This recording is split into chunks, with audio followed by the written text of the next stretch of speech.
Assalamualaikum warahmatullahi wabarakatuh. Salam. Innal hamdalillah wa sayyiati a'malina nahmaduhu wa nasta'inuhu may yahdihillahu fala mudilla lahu wa man yudlil fala hadiya lahu. Asyhadu an la ilaha illallah wahdahu la syarika lahu wa asyhadu anna Muhammadan 'abduhu wa rasuluh. Amma ba'd.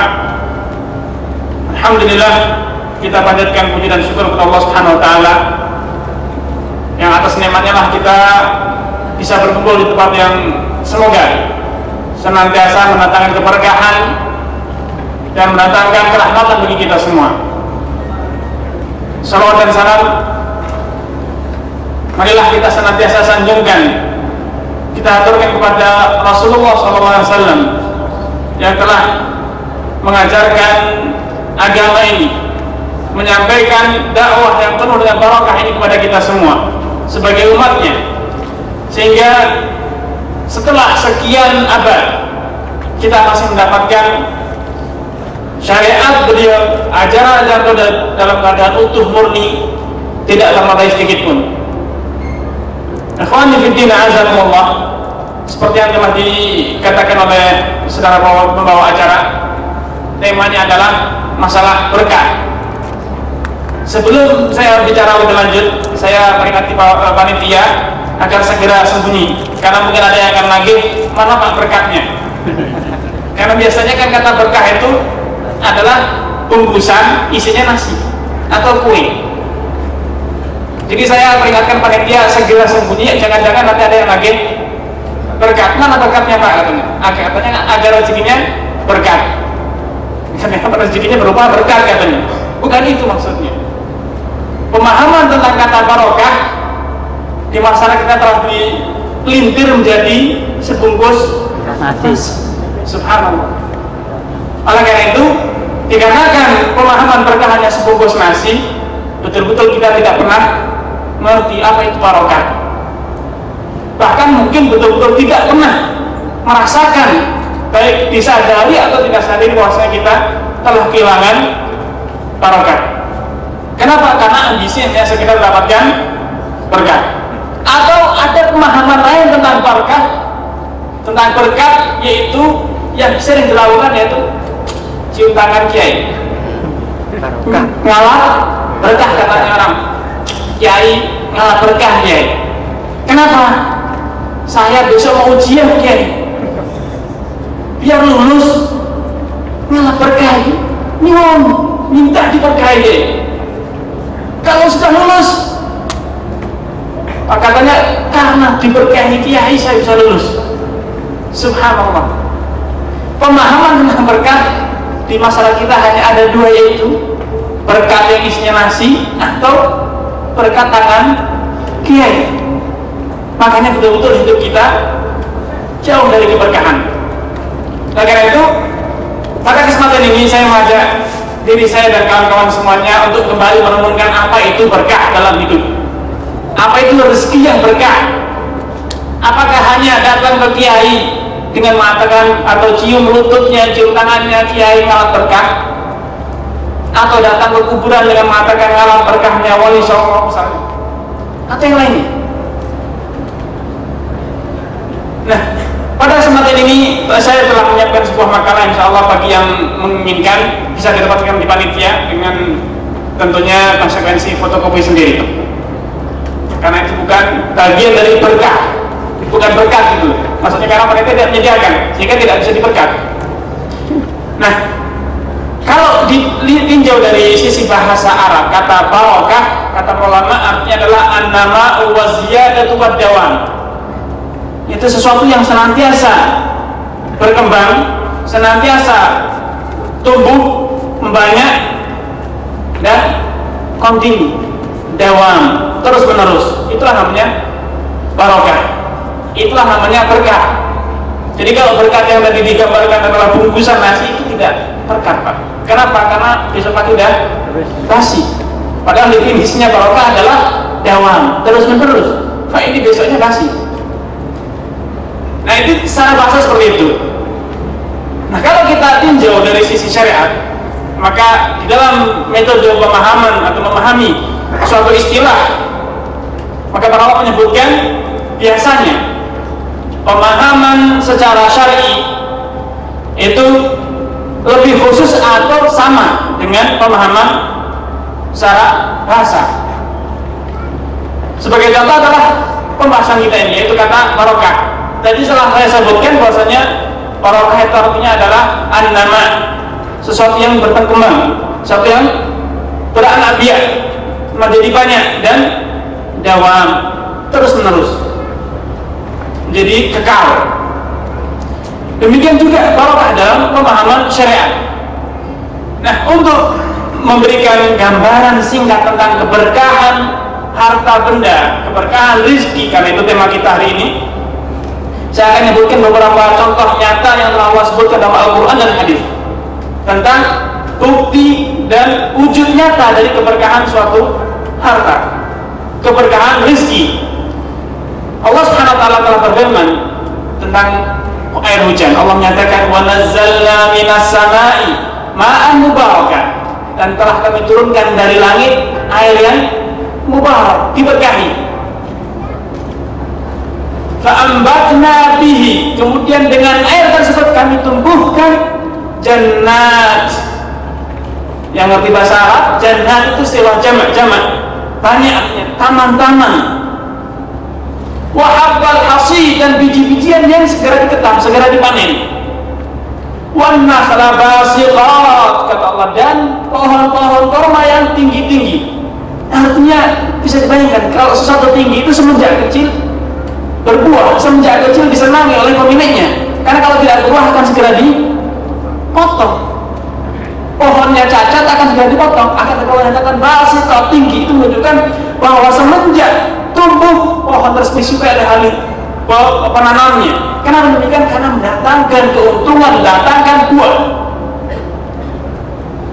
Wannahla basiqatin laha tal'un nadid, dan pohon-pohon kurma yang tinggi-tinggi dan memiliki bunga-bunga yang nadid, bertumbuh-tumbuh, banyak sekali buahnya. Ini lihat, Allah semua gambarkan dengan sesuatu yang banyak. Kemudian Allah menyatakan pada akhir ayatnya rizqan lil ibad, itulah sebagai kerizkian yang Allah limpahkan kepada hamba-hambanya. Nah, Allah gambarkan tentang air yang barakah turun dari langit, yaitu air yang menumbuhkan tumbuh-tumbuhan, kemudian menghasilkan buah-buahan dan benih-benih yang biji-bijian yang banyak, melimpah ruah. Sampai Allah gambarkan kormanya pun tinggi-tinggi, tidak sekali dipotong oleh pemiliknya. Akan tetapi kalau kita lihat keberkahan ini, gambaran keberkahan air yang Allah turunkan dari langit, kita bandingkan dengan fenomena di negeri kita, di masa kita akan lihat hujan yang turun dari langit bukannya menumbuhkan pohon, tapi menghancurkan pepohonan, merobohkan pohon yang sudah ada dan menghancurkan ladang yang sudah ditanam. Kenapa demikian? Karena yang turun adalah air hujan yang mendatangkan air bah, menjadi banjir, sehingga ladang pemandian hancur, pusau kata orang. Lereng-lereng gunung longsor, sehingga bukan sekedar tumbuhan yang roboh, penduduk pun ikut roboh, tertanam dalam longsoran. Ini gambaran air yang barokah dan gambaran air yang tidak barokah.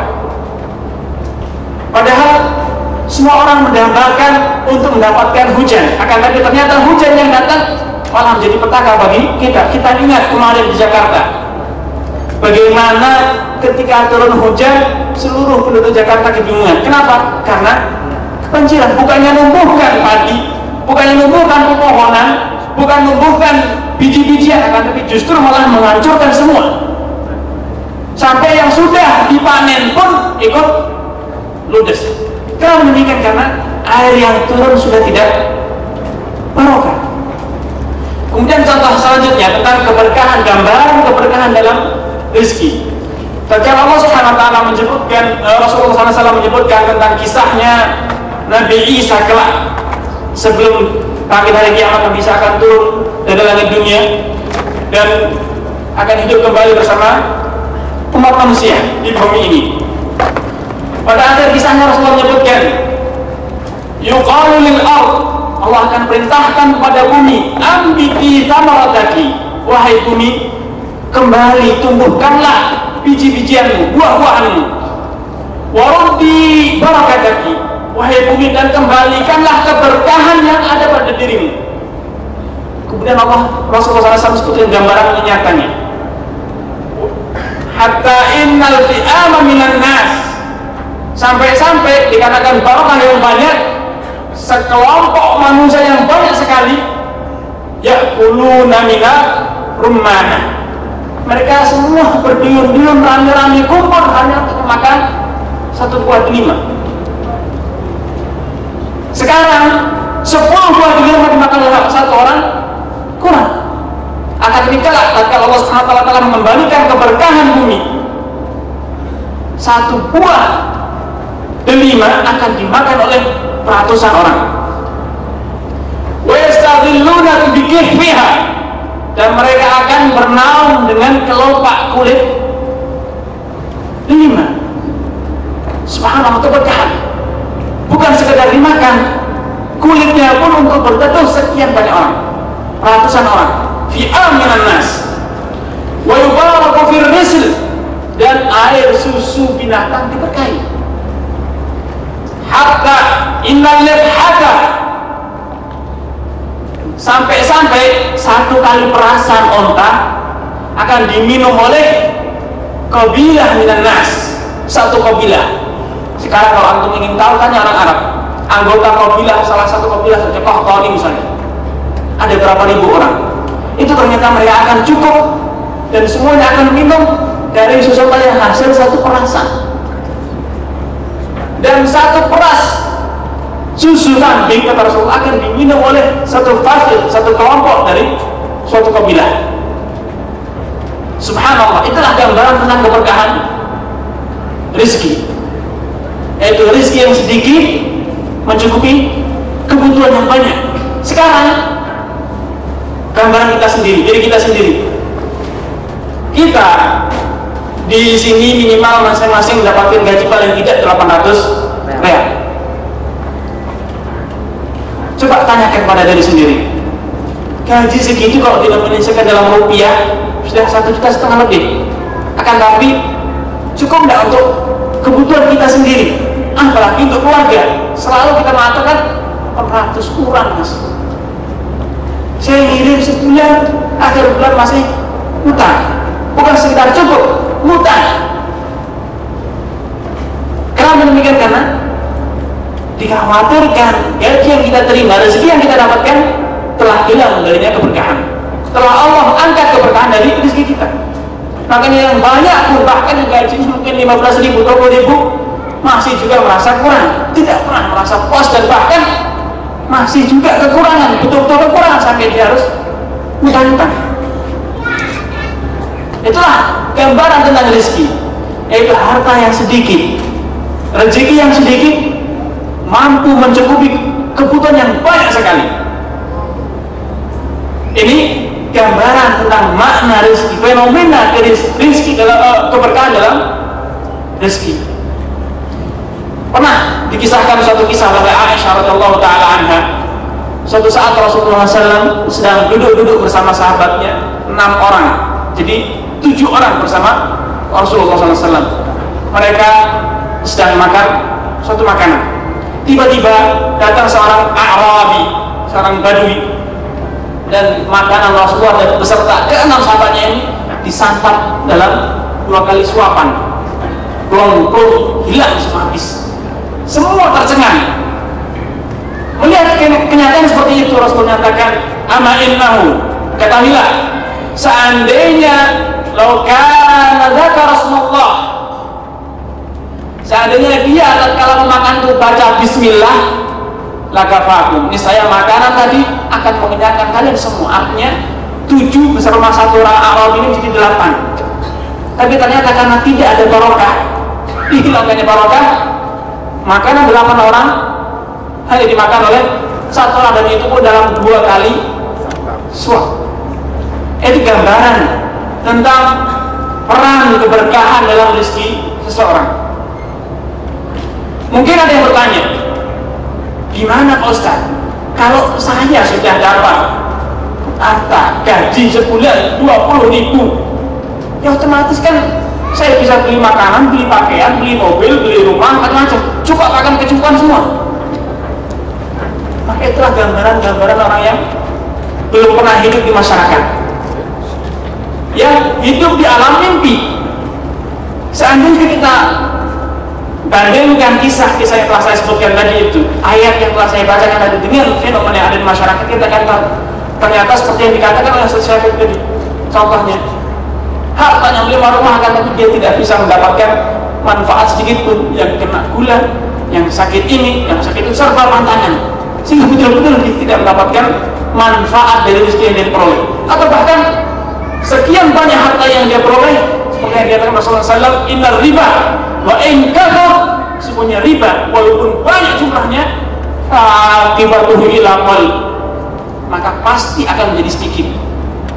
Misalnya tatkala orang itu telah bangga dengan hasil beribadah yang banyak, harta yang dia marwah, ternyata Allah datangkan ada, ternyata tokonya kebakaran ludes, yang kebun yang siap panen ternyata terkena banjir seperti yang saya gambarkan tadi. Hujan yang turun bukan yang menumbuhkan, justru malah menyernakan yang telah tumbuh. Itulah keberkahan dalam gambaran singkat tentang keberkahan. Nah, setelah kita dapat gambaran tentang keberkahan, pasti Anda bertanya. Bahkan kita akan mengatakan, atau mungkin nanti malam akan ada yang bermimpi untuk mendapatkan keberkahan. Hidup di alam yang betul-betul indah penuh dengan keberkahan. Atau mungkin sekarang saya mengatakan, ya Ustaz, kalau gitu tolong sebutkan apa dan bagaimana agar harta yang telah saya terima, gaji yang saya dapatkan tiap bulan, penghasilan yang saya peroleh bisa berkah, sehingga bisa saya nikmati dan betul-betul mendatangkan kemanfaat dalam hidup saya. Karena masing-masing kita pasti tatkala berada di sini, bekerja di mana saja akan berangan-angan, bercita-cita penghasilan saya cukup untuk diri saya dan bukan sekitar anak cucu, 7 keturunan atau lebih. Bukan seperti itu. Makanya semua masing-masing kita berambisi untuk nabung, masing-masing kita untuk menginvestasikan gajinya. Ada yang buat beli tanah, ada yang buat beli mobil disewakan, ada yang buat bangun rumah dikontrakkan, macam-macam. Kenapa? Tujuannya adalah agar dia peroleh hasil jerih payah dia ini beserta anak cucu dia, bahkan mungkin 7 keturunan yang akan datang. Nah, untuk menjawab seperti itu, nanti antum bisa dapatkan makalah sini setelah saya sebutkan banyak hal. Tapi akan saya sebutkan beberapa hal saja, contoh tentang metode, cara-cara agar penghasilan kita, gaji yang kita peroleh betul-betul bisa kita nikmati dan mendatangkan manfaat serta dapat dinikmati oleh anak keturunan kita, diberkahi, sehingga manfaat di dunia dan di akhirat, bukan justru malah menjadi sumber petaka bagi kita. Yang pertama adalah kita senantiasa sadar, beriman, yakin bahwasanya apapun yang kita dapat, rezeki apapun besarnya, seberapa besar pun rezeki yang kita dapat, atau bahkan mungkin sekecil apapun rezeki yang kita peroleh, itu datangnya hanya dari Allah Subhanahu wa Ta'ala. Tidaklah ada kenikmatan yang kita rasakan kecuali sumbernya dari Allah Subhanahu wa Ta'ala. Bukan karena kepandaian Anda kerja, bukan karena ijazah Anda sebagai master, doktor, punya pengalaman kerja sekian, etos kerja yang bagus, bukan. Itu murni rezeki dari Allah Subhanahu wa Ta'ala.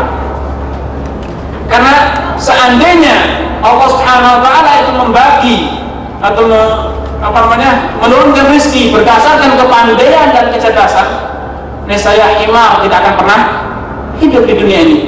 Karena himar adalah simbol makhluk yang paling dungu, paling bodoh. Akan tapi kita lihat fenomena di masyarakat, orang yang tidak lulus sekolah SD tidak pernah naik, sehingga kelas 3 harus DO keluar. Akan tapi subhanallah ketika terjun di pasar, Masya Allah, aflahun nas fit tijarah, orang paling pintar kalau bisnis, beli apa saja untung. Apa yang beli rumah, padahal kalau sekolah, subhanallah, seakan-akan manusia ini nggak punya akal, tidak lulus.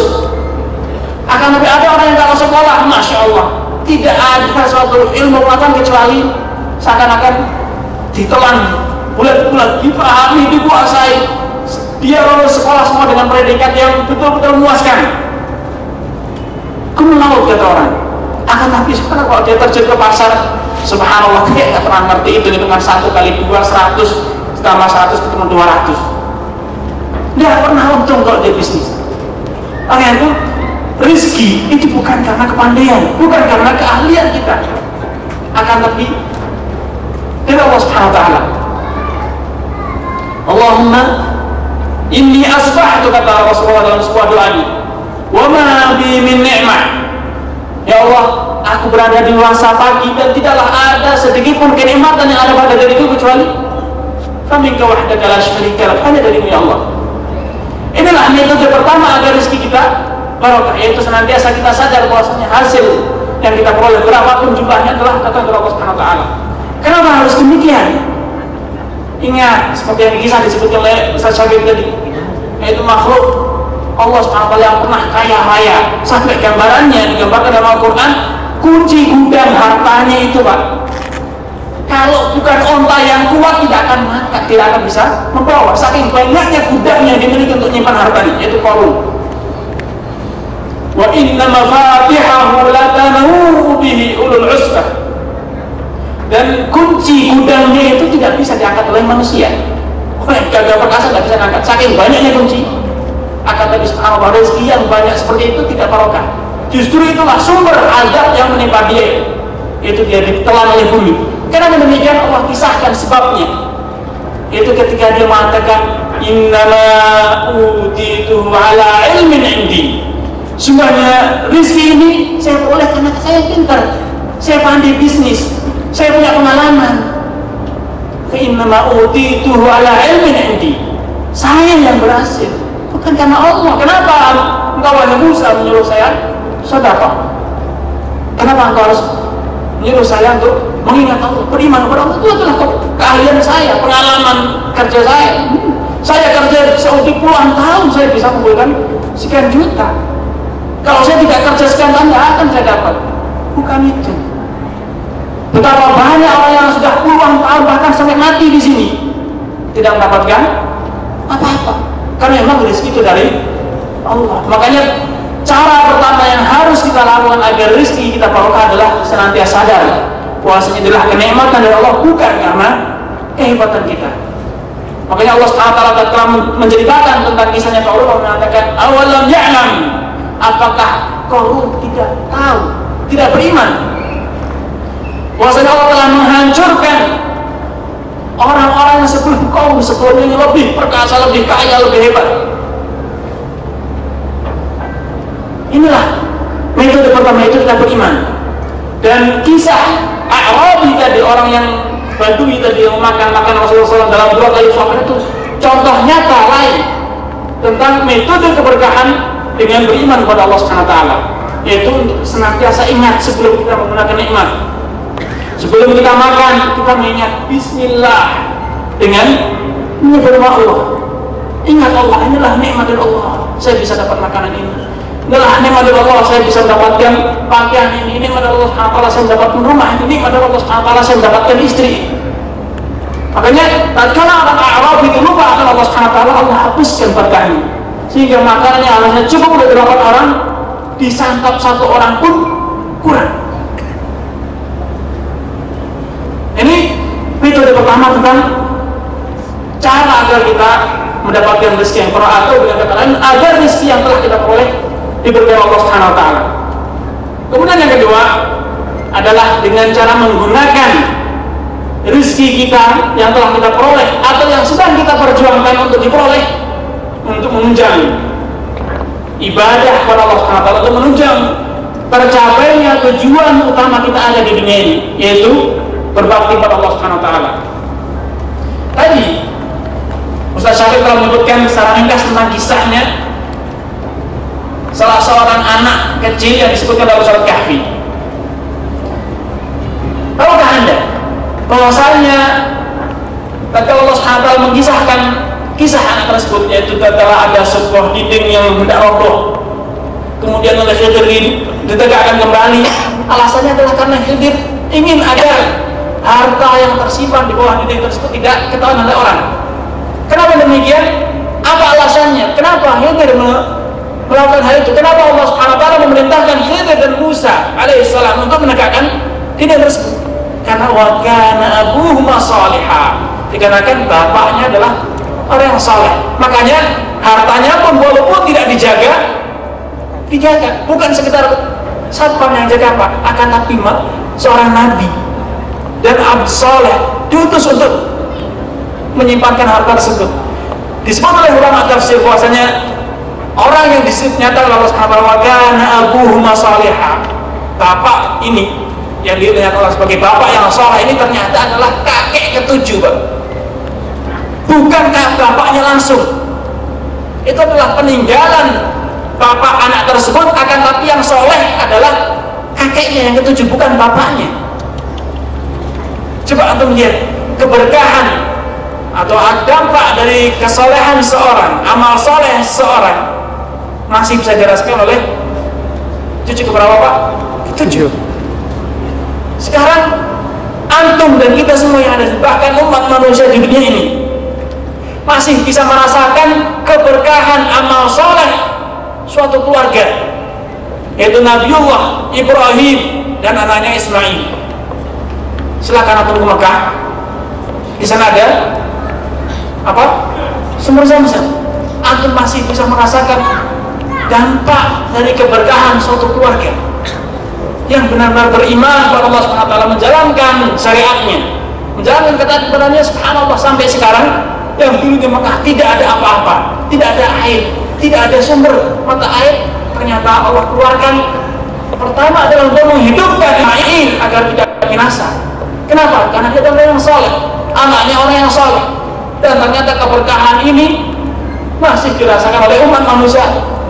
Ila masya Allah, satu waktu ini kita tidak tahu sampai kapan Zam-Zam akan tetap berada.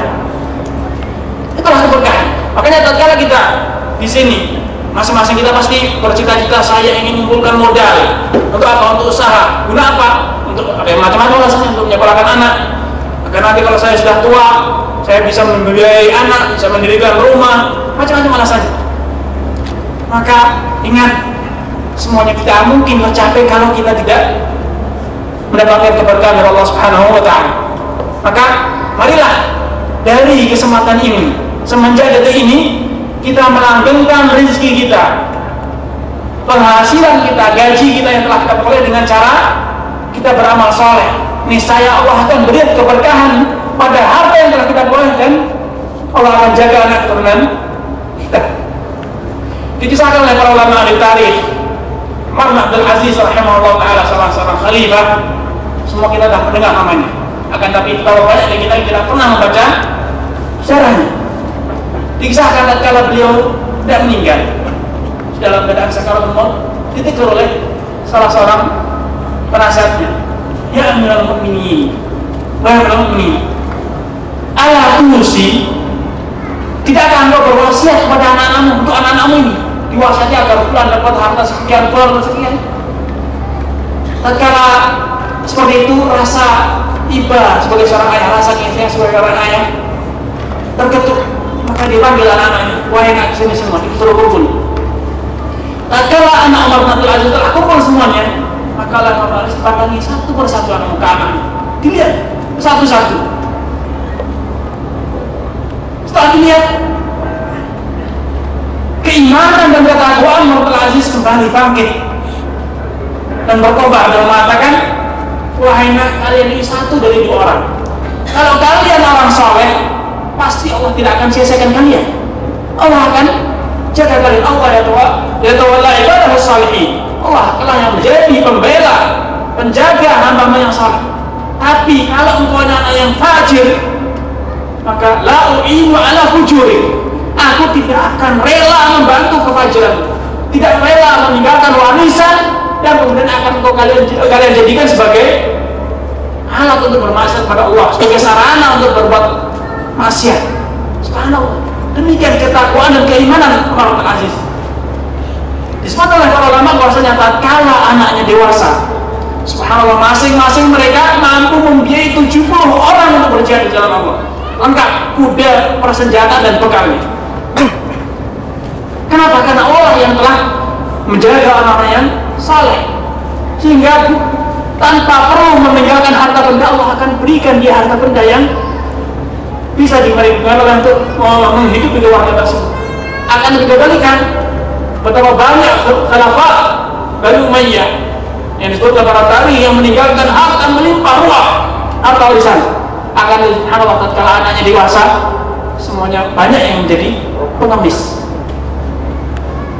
Makanya metode agar harta yang telah kita peroleh, penghasilan yang kita peroleh diberkahi Allah SWT adalah dengan cara beramal soleh dengan menggunakan harta tersebut.